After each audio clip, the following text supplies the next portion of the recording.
Buenas tardes. Mi nombre es Antonio Lima y yo les vengo a tratar sobre el tema del ser humano, aunque es interesante porque estamos hablando de uno mismo. Pero concretamente, ¿qué es el ser humano? Se podría decir que lo que uno tiene entendido es que el ser humano viene a ser el hombre y la mujer, pero hay una ciencia que estudia el qué es, y esta es la antropología. ¿Qué es la antropología?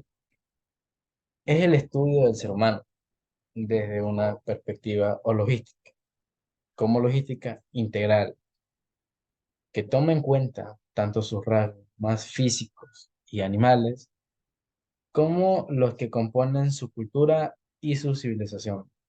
La antropología quiere dar a entender que este se basa en lo que es el estudio de la persona, tanto como sus rasgos físicos, como sus rasgos más primitivos, de cierta manera se podría decir. Ya. Esta ciencia se la ve también cercana con otros campos, como puede ser la sociología o la psicología, a las que acude a menudo en busca de herramientas. También se las viene a vincular con ciencias naturales, como es la biología, el estudia los rasgos del cuerpo humano y todo eso. También está muy relacionada porque aborda la humanidad, que es mucho más compleja y requiere de una mirada tanto social como biologística. Quiere entender que requiere una mirada de una manera social, como una mirada anatómica, de cierta manera se podría decir. Entonces, ya conocemos cuál es la ciencia que estudia al ser humano, pero ¿qué es el ser humano? Bueno, la vida en la Tierra comenzó hace unos 3.500 millones de años. La vida de los primates comenzó hace unos 7 millones de años y la del Homo hace unos 2 millones de años. Entonces, analizando estas fechas, podemos deducir que el hombre es el que menos ha vivido en la Tierra antes de la creación de otros seres, como lo dicta la historia.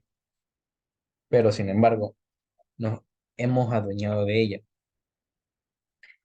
gracias a la evolución que ha existido en nuestros antepasados hasta el día de hoy, como nuestros antepasados. Bueno, aquí se dice que el ser humano se lo llega a definir al hombre como un animal que pertenece a la familia de los Homo sapiens, que fueron nuestros antepasados, de lo cual nos originamos. En cierta parte hay un debate porque está dos teorías, la de la Biblia y la científica. La Biblia dice que somos una creación de Dios y que el primer ser humano, bueno, Adán y Eva. Y la científica que nosotros somos descendientes, o bueno, sí, de los simios, los monos. Pero yo me quiero basar en lo que son los simios, que son nuestros antepasados.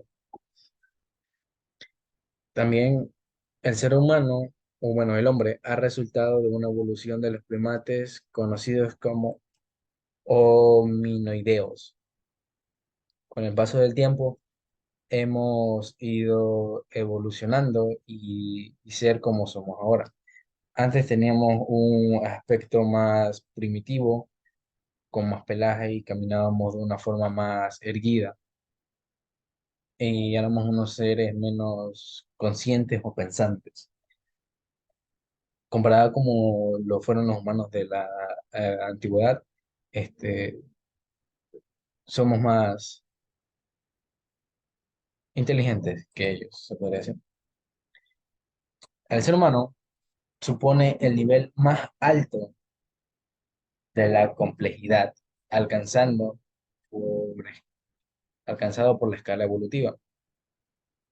¿Qué quiere decir eso? Que nosotros somos mucho más inteligentes que los animales. ¿Por qué? Porque nosotros tenemos un cerebro que tiene un gran desarrollo y permite concretar numerosas actividades racionales y elaborar pensamientos abstractos, creativos y de otros tipos. ¿Qué se nos quiere dar a entender? Que el ser humano tiene una mayor capacidad para pensar, para poder elaborar diversas cosas, mayor creatividad, un mayor desempeño cerebral que el de los demás animales. Por eso es que nos distinguen. Nosotros somos seres más inteligentes y más pensantes, más racionales que ellos. El desarrollo que nosotros tuvimos estuvo en el continente africano y el género después se expandió hasta el resto del mundo.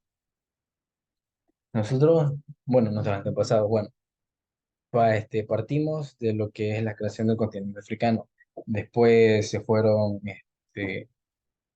expandiendo, dividiendo a diferentes partes del mundo, llegando así como seres nómadas o no. Una de las características que nosotros, o curiosidades que tenemos, que nosotros, el ser humano, se distingue de otros animales en su modelo de inteligencia, en su autoconciencia y en su capacidad de separarse de la naturaleza y sobrevivir por medio de la cultura. Nuestra mente es mucho más que la de los animales. Nos permite una mayor capacidad para poder hacer cosas que ellos no pueden, ver una manera diferente de la que ellos pueden verlo. Nosotros podemos vivir de una manera más cómoda de la que hacen ellos, debido a que a nuestra capacidad mental para poder buscar la mayor comodidad para nosotros. En la biología se usa frecuentemente para referirse al ser humano como una especie dentro del reino animal, centrando la atención en el origen biológico. ¿Cómo centrando la atención en el origen biológico? Ya está. Porque existen teorías, bueno, las dos, de nuestros principios, la de la Biblia y la de nuestros antepasados, los primates. Y en eso se basa esta. Nos entran dentro del reino animal porque por nuestros antepasados. También este, porque en esa cadena alimenticia, bueno, en el reino animal, nosotros estamos por encima de ellos. No será por nuestra fuerza, por nuestra fiereza, sino por nuestra inteligencia y nuestra audacia. No somos tan feroces y peligrosos como lo son los animales, pero nosotros encontramos manera para poder defendernos de esos peligros que acechan en nuestra vida.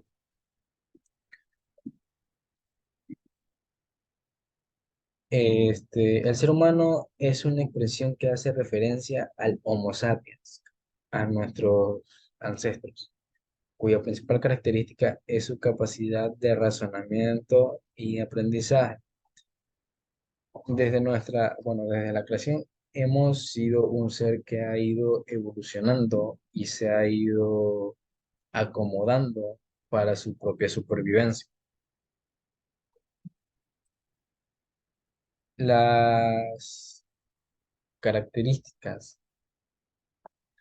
es que nosotros tenemos conciencia de la muerte. Es lo que nosotros sabemos. Somos porque somos seres conscientes. Nosotros sabemos que como todo tiene un inicio, todo tiene un final. Es el ciclo de la vida. Nacer, crecer, reproducir y morir son etapas principales y, y lo que es nuestra vida. Nosotros somos conscientes de que en algún punto nosotros ya dejaremos de existir. Nosotros también es un ser social, un ser que se puede adjuntar a la sociedad y poder convivir con ella. Se organiza en grupos sociales que generan un código ético de supervivencia al grupo. En la actualidad se divide en diferentes tipos de grupos sociales, como lo son grupos étnicos y todo eso. Se comunican mediante el lenguaje. Y esto es interesante porque esta no es la principal forma en la que nosotros nos podemos dirigir hacia otras personas. Por ejemplo, el lenguaje se divide en idiomas, como en idioma. Por ejemplo, yo, el que estoy poniendo, hablo español, pero otras personas del mundo hablan diferentes tipos de idiomas, el inglés, francés, portugués, etcétera. Hay una gran variedad de idiomas. Eso es lo del lenguaje, pero el lenguaje no solamente viene de una forma verbal, sino también de un lenguaje en señas. También está el lenguaje en código Morse, diferentes tipos de lenguaje para poder comunicarnos. También se expresa simbólicamente por medios de culturas, arte, religión, hábitos, costumbres, vestidos, modelos, organizaciones sociales, etcétera. Aunque nosotros estemos en una parte de un país, Ecuador, Uruguay, Paraguay, existe una gran diversidad de personas y dentro de esas personas existen lo que son etnias, culturas, que al ser estas contienen parte de lo que es su historia dentro de su territorio. Contienen también lo que son tradiciones, formas de vestir, que no son cualquier cosa, sino que vienen dadas de su antepasado, que son su historia, su manera de distinguirse, lo que los caracteriza. También el ser humano posee libre albedrío. Al crearnos a nosotros, Dios nos otorgó al ser humano la capacidad de libre albedrío, que es decir, voluntad propia. Al referirnos a voluntad propia, quiere decir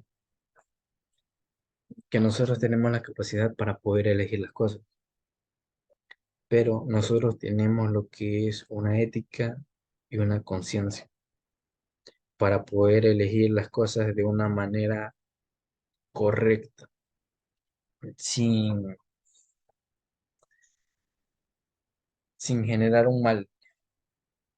Lo que me quiero decir es que nosotros vivimos en una sociedad y dentro de esa sociedad existen reglas que fueron impuestas. ¿Por qué? Para poder convivir de una manera pacífica. Si no existieran este tipo de reglas dentro de la sociedad, viviéramos en un caos y sin ningún tipo de control.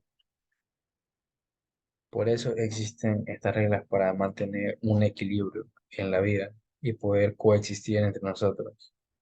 Es verdad que poseemos el libre albedrío, la voluntad propia de poder elegir las cosas, siempre y cuando debemos tener unas responsabilidades ante estas. Si podemos hacer las cosas para bien, debemos hacerlo. Tiene la capacidad para el desarrollo tecnológico. Esto es algo interesante porque en la manera en cómo vivían en la antigüedad a la como vivimos ahora es muy diferente debido a los avances que ha hecho la humanidad. Y es un gran avance porque el ser humano vive y se acomoda a su estilo de vida, a cómo debe vivir. Entonces, antes no existía la gran facilidad que hay en la actualidad. Por ejemplo, gracias al desarrollo de la tecnología existen unos medios de entretenimiento que son para ver diferentes tipos de cosas que nos pueden llegar a gustar. También están otras maneras de poder llegar a comunicarnos de una manera más fácil, que son por medio de dispositivos digitales. Entonces, la humanidad llega a crear cosas para bien, pero depende del uso de nosotros que le demos, si es un uso en el que llega a aportar o es un uso en el que llega a dañar. También tiene la capacidad para la empatía. Nosotros somos seres emocionales. Nosotros tenemos felicidad, tristeza, enojo, furia. Tenemos expresiones y eso nos hace humanos también. El poder sentir, el poder expresarnos, el poder ser empático con las demás personas. Si alguien necesita un tipo de ayuda, nosotros se la vamos a brindar porque nosotros podemos entender esas situaciones que llegan a pasar. Lo que quiero dar a entender es que el ser humano ha pasado por un gran proceso desde su creación hasta en la actualidad y ha habido muchos tipos de cosas que han sucedido. El ser humano se ha visto en maneras para cómo poder vivir su vida. Por ejemplo, en la época de la antigüedad vivían en lo que era la casa, creaban materiales para poder cazar y poder obtener comida. También tenían maneras para cómo poder vivir eh, y crear sus casas, aunque no es como en la actualidad, pero en ese tiempo el ser humano era consciente y pensaba de una manera para poder facilitar sus cosas. También han existido personas importantes, como lo es Heródoto, que son historiadores muy importantes dentro de la humanidad, filósofos, Sócrates y Platón, científicos. Uno de los más reconocidos o que más se sabe es Isaac Newton, uno de los científicos en los cuales dio una manera para poder interpretar lo que es la ley de la gravedad y otros tipos de leyes dentro de la ciencia, de la física. También está personas muy importantes que han facilitado nuestra manera de vivir, como lo es Nicolás Joseph, el primer creador del coche, de una manera más fácil y más conveniente de poder transportarnos a lugares lejanos a una mayor facilidad y con menos tiempo. También están lo que son personas dentro de la historia que son libertadores, como Simón Bolívar. Participaron en guerras para poder liberar a los pueblos. Han existido personas que son muy importantes y que han dado un gran significado a nuestra vida, pero también existen maneras de pensamiento del ser humano que son muy extremas. Por decirlo, en los tiempos de antes, el ser humano vivía en un pensamiento mucho del racismo contra las personas negras, contra personas diferentes, personas que porque no seguían su ideología, eras o no parte de esto. Si no lo eras, no contabas. Uno de los mayores ejemplos que se pueden dar es Hitler, un dictador que tenía una manera muy racista de cómo ver a las personas, porque eran diferentes, él le daba un trato diferente y de una manera muy feas. El ser humano en sí es un ser pensante e inteligente que puede aportar tanto como cosas positivas en la vida como cosas negativas. Depende de lo que queramos hacer. Gracias.